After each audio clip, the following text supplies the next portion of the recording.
കാത്തിരിക്കുന്ന ചിത്രങ്ങളുടെ official OTT അപ്ഡേഷനാണ് ഇന്നൊരു വീഡിയോ ഭാഗത്തെ. വീഡിയോയിലേക്ക് മുൻപേ വീഡിയോ ലൈക്ക് ചെയ്യുക, ചാനൽ സബ്സ്ക്രൈബ് ചെയ്യുക.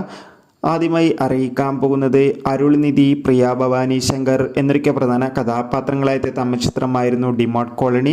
ചിത്രം മികച്ചൊരു വിജയമായിരുന്നു. ചിത്രത്തിൻ്റെ OTT അവകാശങ്ങളൊക്കെ ZEE5 എന്ന OTT പ്ലാറ്റ്ഫോമാണ് സ്വന്തമാക്കിയിട്ടുള്ളത്.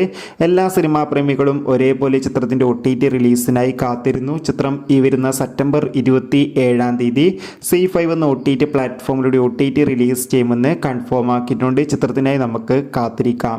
ഷിജോ സണ്ണി, ബേസിൽ ജോസഫ് എന്നൊക്കെ പ്രധാന കഥാപാത്രങ്ങളായ ചിത്രമായിരുന്നു വാഴ. ചിത്രത്തിൻ്റെ സാറ്റലൈറ്റ് അവകാശങ്ങൾ ഏഷ്യാനെറ്റ് സ്വന്തമാക്കിയെന്ന് കൺഫേം ആക്കിയിട്ടുണ്ട്. ഇപ്പോൾ ഇതാ ചിത്രത്തിൻ്റെ OTT അവകാശങ്ങൾ ഡിസ്നി പ്ലസ് ഹോട്ട്സ്റ്റാർ സ്വന്തമാക്കിയെന്നും ചിത്രം ഉടൻ തന്നെ OTT റിലീസ് ചെയ്യുമെന്നാണ് അറിയാൻ വേണ്ടി സാധിച്ചിട്ടുള്ളത്.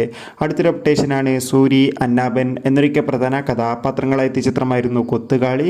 ചിത്രം ഈ വരുന്ന സെപ്റ്റംബർ 27-ാം തീയതി മുതൽ സിംപ്ലി സൗത്തിലൂടെ OTT റിലീസ് ചെയ്യുമെന്ന് കൺഫേം ആക്കിയിട്ടുണ്ട്.